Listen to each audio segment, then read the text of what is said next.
अस्सलाम वालेकुम दोस्तों।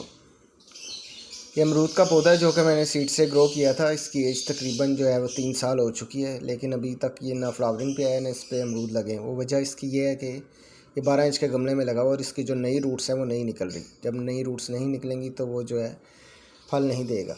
तो मैंने सोचा इस पर ग्राफ्टिंग कर ली जाए। तो ग्राफ्टिंग करने के लिए दोस्तों जो है हमने जगह जो उसकी रखनी होती है 5 से 6 इंच पे कट लगाना होता है, क्योंकि आगे भी देखना होता है कि अगर हम बड़े गमले में लगाते हैं तो जो ग्राफ्टिंग का जोड़ है उसके साथ पानी टच ना हो। ग्राफ्टिंग के लिए जो आपको अपने पौधे की कुर्बानी तो देनी पड़ेगी। बस मैंने इसे काट दिया दिल पे पत्थर रख कर। अब इस जगह ग्राफ्टिंग करते हैं।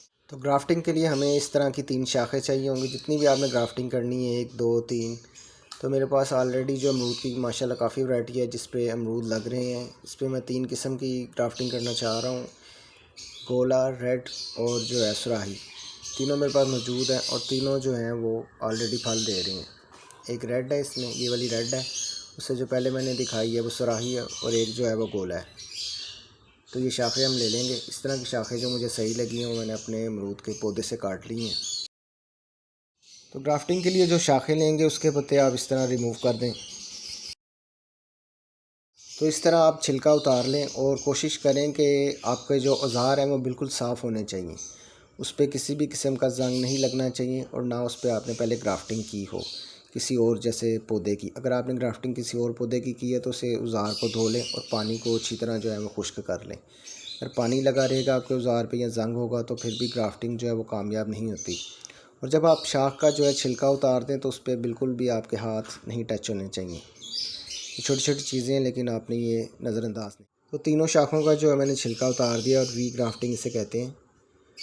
और ये जो शाखें हैं आप इसे देख लें किस तरह की हैं। नई शाखें इसमें से जैसे निकल रही हों, इस तरह की शाख आपने लेनी है।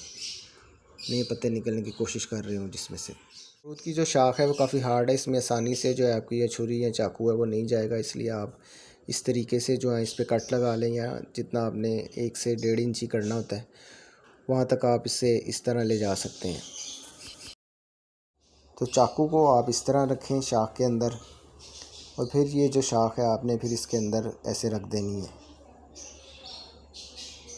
और उसके बाद जो है आपने जो चाकू या छुरी जो भी आप इस्तेमाल कर रहे हैं इस तरह आप निकाल लें। अगर कट दे के आप उसमें शाख जो है वो ग्राफ्ट करना चाहेंगे तो वो इसमें जाएगी नहीं, क्योंकि ये काफ़ी हार्ड हो चुकी है टहनी जो है। तो आपकी जो शाख होगी ग्राफ्टिंग वाली वो टूट जाएगी। तो दूसरी शाख के लिए यही आपने तरीका इस्तेमाल करना है। इसमें कट लगा देना आपने, तो चाकू को इसके अंदर ही रखना है। जो ग्राफ्टिंग के लिए जो शाख आपकी है वो आपने इस तरह इसमें रख देनी है और आपका हाथ बिल्कुल ना लगे जहाँ से आपने छिलका उतारा हुआ है। इस तरह आप उसे फिट कर दें।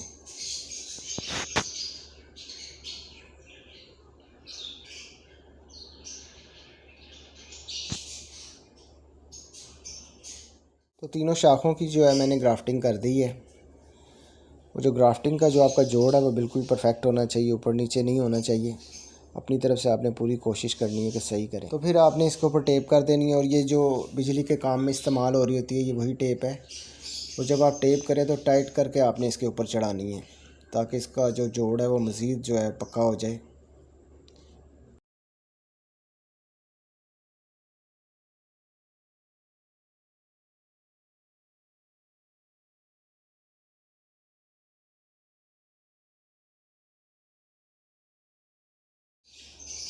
तो टेप चढ़ाने के बाद ये मैं चाइना मिट्टी का इस्तेमाल कर रहा हूँ कि मुझे शक होता है कि जैसे ग्राफ्टिंग के लिए जो हमने पॉली बैग इसके ऊपर चढ़ाया तो जब गर्मी होती है तो उससे जो भाप जमा होती है, भाप जो होती है उसका पानी बनता है और वो जो हमने ग्राफ्टिंग का जोड़ लगाया होता है उस तक चले जाता है।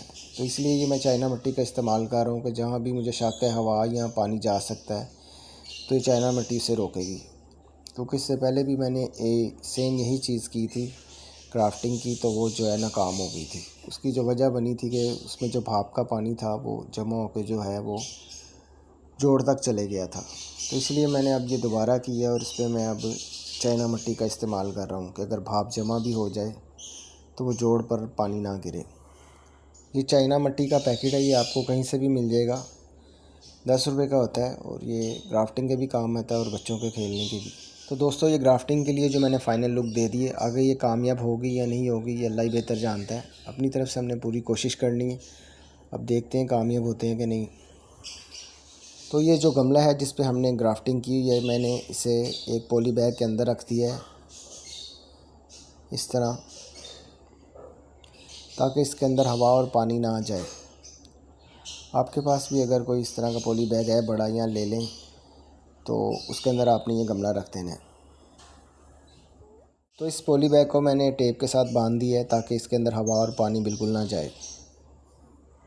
जब आप पॉली बैग को बांध लें तो उसे फिर आपने शेडी एरिया में रख देना है, जहाँ पे धूप बिल्कुल ना आ रही हो, रोशनी आ रही हो लेकिन धूप बिल्कुल ना आ रही हो, और बारिश हो तो वो पौधे के ऊपर आनी चाहिए। 25 दिन हो चुके हैं ग्राफ्टिंग को, तो अब इसे खोल के देखते हैं। मुझे इसमें से कुछ पत्ते नज़र आए थे पॉली बैग में, तो मैंने सोचा अब इसे खोल लें। तो ग्राफ्टिंग के लिए जो बेस्ट मौसम है वो बरसात है और जनवरी फरवरी है। बरसात में भी होता है कि एकदम ही गर्मी हो जाती है, तो वो जो ग्राफ्टिंग होती है वो जल जाती है। आज भी इधर काफ़ी माशाल्लाह बारिश हुई थी, तो मौसम काफ़ी अच्छा था। तो ये तीनों जो हैं माशाल्लाह से कामयाब हो चुकी हैं पत्ते, और जो हैं निकलना स्टार्ट हो चुके हैं। छोटे छोटे जो पत्ते निकल रहे हैं और मज़ीद जो है आइज़ बन रही हैं। तो अल्लाह ने कामयाबी दी है, हमने जो है वो कोशिश करनी होती है, कामयाबी तो अल्लाह के हाथ में होती है। अब जब आप ग्राफ्टिंग में या किसी भी पौधों की या किसी भी लाइन में हो, कामयाब हो रहे हो, तो आपके अंदर और जज्बा पैदा हो जाता है। अगर आप नाकाम हो रहे हो तो फिर आप कहते हैं यार ये क्या मुसीबत है, ग्राफ्टिंग कर रहा हूँ कितने अरसे से तो कामयाब नहीं हो रहे, तो आहिस्ता आहिस्ता जो है आपका जो है वो उससे ध्यान हटना शुरू हो जाएगा। और जब आपकी कामयाबी मिलना शुरू हो जाएगी तो आप मज़ीद उसमें फिर बेहतरी लाएंगे। आज 3 की जैसे मैंने ग्राफ्टिंग की है, फिर आप कहेंगे यार मैं इस पर 4 की करता हूँ, 5 की करता हूँ। इस तरह आपका मज़ीद जो है वो जज्बा बढ़ता है।